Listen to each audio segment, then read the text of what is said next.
The stock market saw a significant correction at the end of the week. The fear and greed index is back to neutral, meaning fear is returning to the market. But what does all of this mean for Apple, Nvidia, Microsoft, and also Tesla?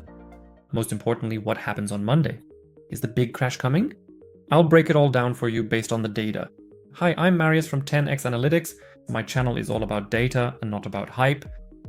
Let's take a look at a full data dashboard together so you can understand the macro data, the whole background of why the market is moving. But first, grab a coffee, relax, and leave a like for me, and then we'll dive right in. Let's start with the overall market. It's currently in bearish territory. The weekly close was also bearish due to several factors that I'll explain in this video. First, let's look at the individual assets. The S&P 500 is down, Nasdaq too, Dow Jones as well, DAX and VIX also, and fear and greed, as mentioned, is at 48, so it's dropping. Meaning it was greed before, and now fear could be returning, so to speak. But generally you can see the Nasdaq was sold off the most, meaning tech stocks and so on have come under the most pressure. Then, overall risk, which is also called risk appetite, to put it simply, is now considered to be in the neutral zone. So, at this point in time, risk assets are generally seen as being more in the neutral range as well. Then the rotation is such that small caps are performing poorly and the Nasdaq is too, which means, for example, tech stocks and so on are generally performing poorly. Here too, it's more on the neutral side this week. Then the macro data, US Treasuries are at 4.55. We'll take a closer look at the chart shortly. But first it's bearish because the higher treasury yields are, the worse it is for things like tech stocks. Now, let's look at the market environment. Interestingly, 38% of stocks have risen in the market, so it wasn't a broad increase, but in the end, less than half of them have gone up. So it's quite selective, and still, 52% of them are above the 200-day DMA. Meaning that's relatively positive for now because at least over half are at a good level in a long-term upward trend. Then the heat map. Which sectors are actually most affected? Currently, as you can see, tech stocks and the tech sector are selling off. Semiconductors are also selling off significantly. Finance is seeing a moderate sell-off. Energy is actually going up. Industrials are down slightly, while the health sector and utilities are slightly up. Real estate is also trending downwards. Interesting. But overall, it's looking rather bearish again this week. Then the Federal Reserve, which is the central bank of America. So the interest rate is at 3.63, and ultimately inflation is on the rise. There will be a new announcement soon regarding what the latest inflation data looks like. And on June 17th is the next meeting of the Federal Reserve. Meaning whether the central bank leaves interest rates as they are or lowers or raises them. The market, however, suggests that nothing will happen. In general, though, it's currently rather bearish, especially for risk assets.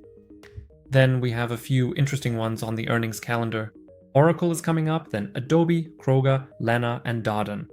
So here are some interesting earnings that will be on the calendar or announced soon.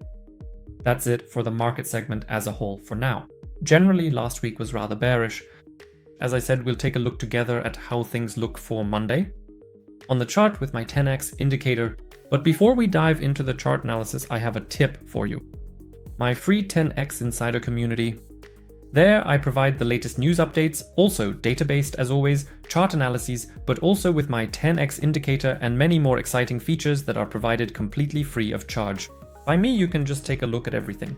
You can either scan the QR code here, or otherwise you can find the link in the video description. As I said, it's completely free. It's my entry point into my data-based system. Feel free to check it out. And now let's get into the chart analysis.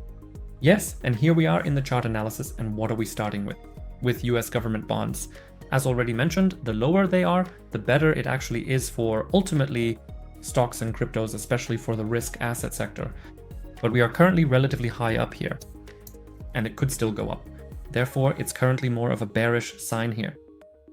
But then let's move on to the S&P 500. Yes, as you can see, we ultimately had the all-time high here. We've just had an extremely strong rally. By the way, my 10x indicator has already formed a large green dot here. After that, it also went up. That was around here. So there were already, let's say, bullish signs here, a possible bottoming out, and then it went up massively. But now there was a big red dot and there was another big red dot. And that shows that there was extreme risk here because we were overbought. Now we had a small red dot here, which signifies a possible bearish trend reversal. And we've already fallen by 3.47%. Of course, stocks don't trade over the weekend, which is all the better for you as it allows you to really prepare to what's coming on Monday, because there could be a major crash. If we look at the past, we had a small red dot here, a bearish trend reversal, and then it went down. Overall, that was a correction of about 21%. Here too, there were always corrections, of course. Most importantly, we are now in the upper range here. Up here always means that we are essentially in a bearish zone because it's overbought, while down here it's more of an oversold zone, which is more of a bullish zone. Therefore, you always have to keep the whole picture in mind, and we are in the overbought zone here, meaning the risk, let's say, naturally increases for a correction, meaning there is still a lot of room to go down here. It means if it turns out like it often has in the past, corrections were quite normal. If it's a 20% correction, we'll end up roughly in these areas.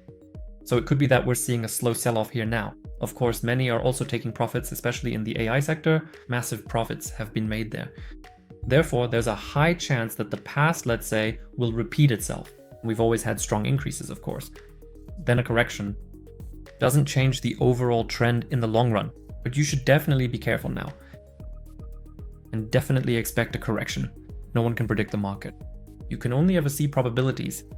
And the probability that we'll see a correction is definitely there. It could also continue for a bit longer now, but at some point the correction will come. Let's move on to US 100, meaning all the tech stocks among others. It looks like a similar picture there. We had an all-time high here. They've risen massively again and again, but we also saw a correction at the end of the week. That could also continue on Monday. The chances are definitely there. Here too, we are in an upper range, so an absolutely overbought zone. At the moment, I would generally be cautious, but let's take a closer look at the individual stocks now. How does it look with Apple? Apple has also risen extremely if you look at it from here. We've risen almost another 29%. For the stock market, those are already extreme values. Logically, a correction has to come at some point because people naturally take profits. Here again, we are in the upper range, overbought zone.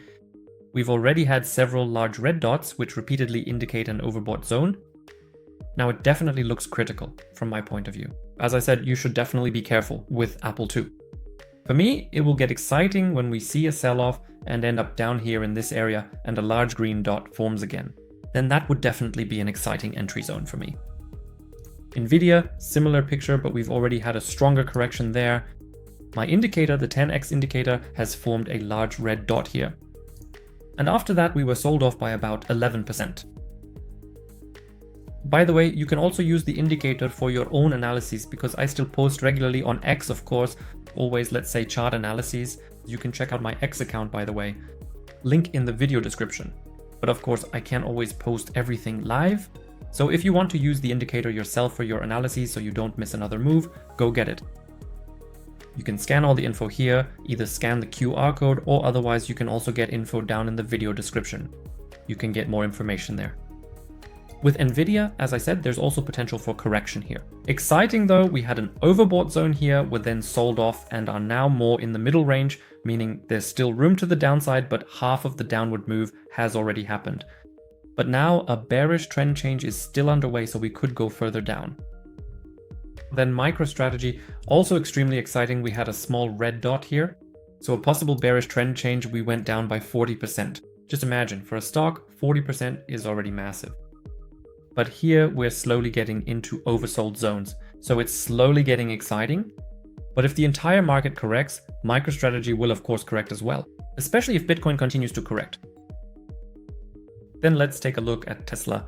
Tesla, a similar picture to Nvidia actually. We had a large red dot here, which then also marked a zone, overbought, and we fell by 10%. Finally, a small red dot here, bearish trend change, we're also falling. Here too, we're more in the middle range, there's definitely still room to the downside. I'm watching again for us to form a large green dot down here, then an exciting zone will slowly come back for me. Zone. But not at the moment. Then Palantir, also an interesting company. We actually tried to break through the resistance several times here, but didn't manage it.